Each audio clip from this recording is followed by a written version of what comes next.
আসসালামু আলাইকুম, শুভ দুপুর। কি অবস্থা সবার, কেমন আছেন? আলহামদুলিল্লাহ, আমরা ভালো আছি। তো নতুন আরেকটি ব্লগে আপনাদের সবাইকে আরও একবার স্বাগত জানাই।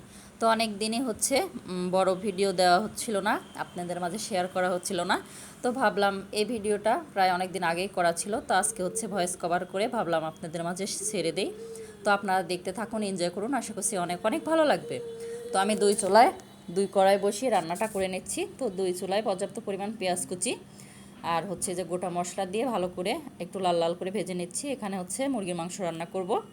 আর পাশের চুলায় এই যে পেঁয়াজগুলো লাল লাল করে ভাজার পর মশলাগুলো দিয়ে দিলাম। এখন রেগুলার ইউজ করার গুঁড়ো মশলা দিয়ে ভালো মতো কষিয়ে এখন পাবদা মাছ দিয়ে দিব আর কি। তো দেখতে পাচ্ছেন তেল উপর দিয়ে উঠে গেছে। তো পাবদা মাছটা খুব সুন্দর করে একটু কষিয়ে নিব। তো আজকে দুপুরের আয়োজনে পাবদা মাছ ভুনা করে নেব, সাথে চিংড়ি মাছ ভুনা আর হচ্ছে আলু দিয়ে মুরগির মাংস রান্না। তো ভিডিওটি দেখতে থাকুন, আশা করছি অনেক অনেক ভালো লাগবে।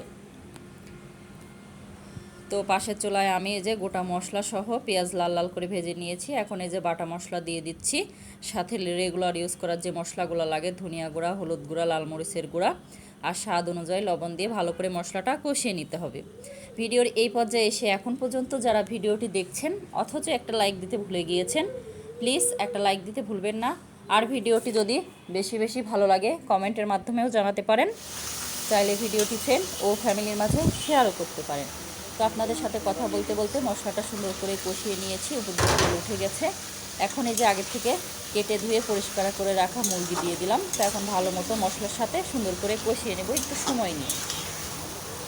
আর পাশের চুলায় এই যে পাবদা মাছ ভুনা করার জন্য সুন্দর করে কষিয়ে উঠিয়ে নিয়েছি। আর ওই একই মশলায় পর্যাপ্ত পানি দিয়ে দিলাম। পানিটা ফুটে গেলে তারপরে আমি হচ্ছে পাবদা মাছগুলো দিয়ে দিব আর কি।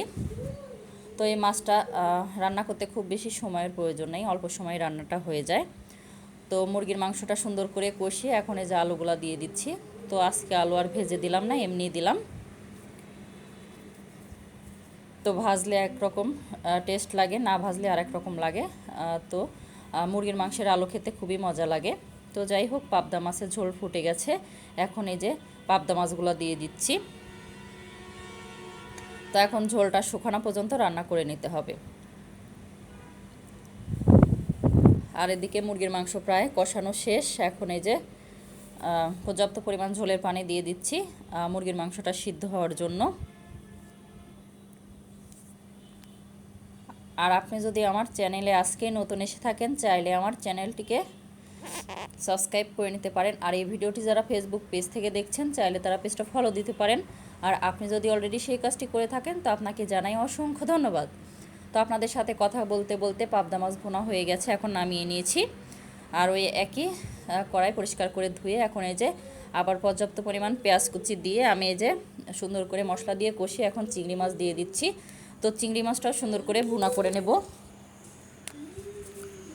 আর পাশের চুলায় মুরগির মাংস আলু দিয়ে রান্না প্রায় শেষ। এখন এই যে ভাজা মশলাটা দিয়ে দিচ্ছি। তো এটা দিলে খেতে বেশি মজা হয়, এই জন্য দিয়ে নেওয়া আর কি। তো যাই হোক, রান্নাবান্নাগুলো শেষ।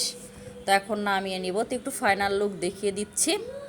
তো দেখতেই পাচ্ছেন খুবই সুন্দর হয়েছে কালারগুলা, খেতেও কিন্তু ভীষণ মজা হয়েছিল। তো এর আগে পরে রান্না করা হয়েছে, তো ভাবলাম আপনাদের সাথে ওইভাবে শেয়ার করা হয়নি, ভাবলাম আজকে শেয়ার করে ফেলি।